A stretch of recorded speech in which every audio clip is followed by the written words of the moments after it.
अस्सलामुअलैकुम। उम्मीद करता हूँ कि आप लोग अल्लाह के करम व फजल से ठीक होंगे।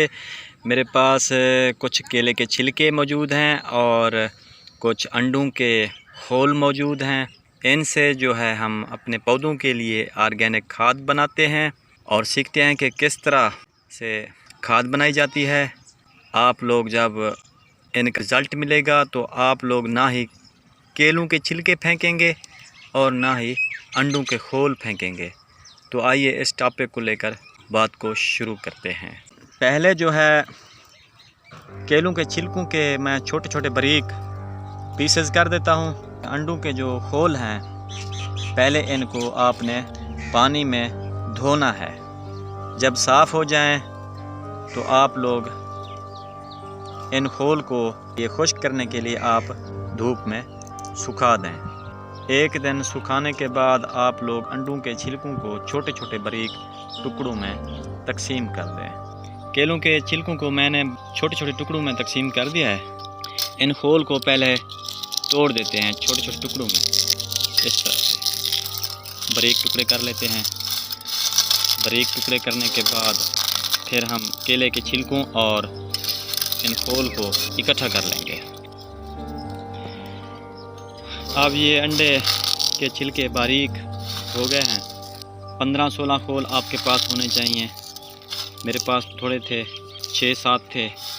अब इनको मिक्स कर देते हैं एक हांडी में इस तरह से।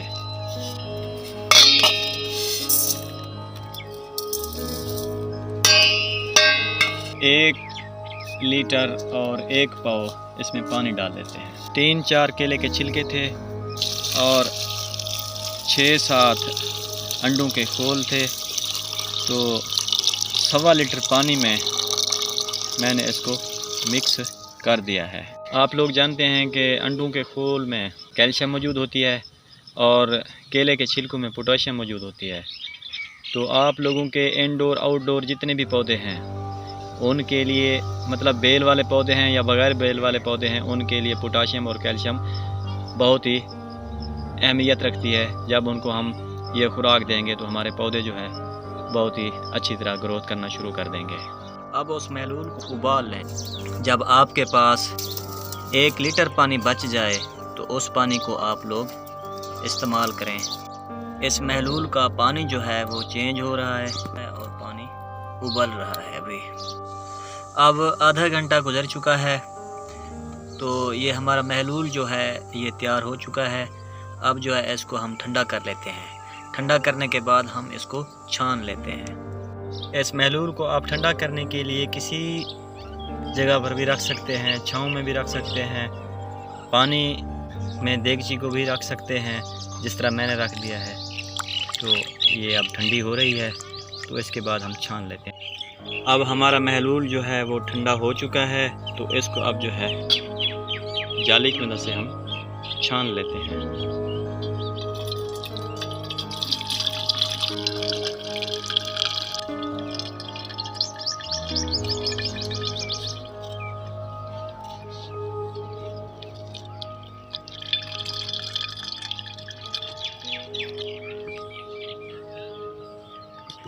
तो छानने के बाद हमारा महलूल जो है वो इस कलर का हो चुका है।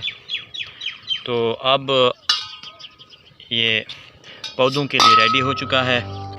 चाहे बेल वाला पौधा है आपका, चाहे बगैर बेल वाला पौधा है।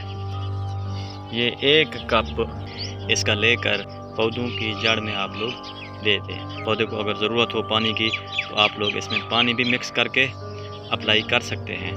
तो आपने इसको जड़ में ही देना है। इसमें पोटाशियम और कैल्शियम और बहुत से न्यूट्रिएंट्स और भी मौजूद हैं। ये आपके पौधे की ग्रोथ को दुगना कर देगा। यार मेरी वीडियो को लाइक भी कीजिएगा और मेरे चैनल को सब्सक्राइब भी कीजिएगा। तो आइए इसको अप्लाई करने के लिए हम पौधे की तरफ चलते हैं। अब जो है इसको हम लीमू के इस पौधे में अप्लाई करेंगे।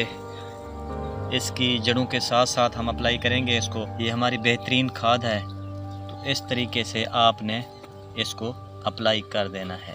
पानी जो है लीमू के पौधे को मैं पहले लगा चुका था, इसलिए सिर्फ मैंने अब खाद का इस्तेमाल किया है। मिलते हैं नेक्स्ट वीडियो में, तब तक के लिए अपने भाई को इजाज़त दें। अल्लाह हाफिज़।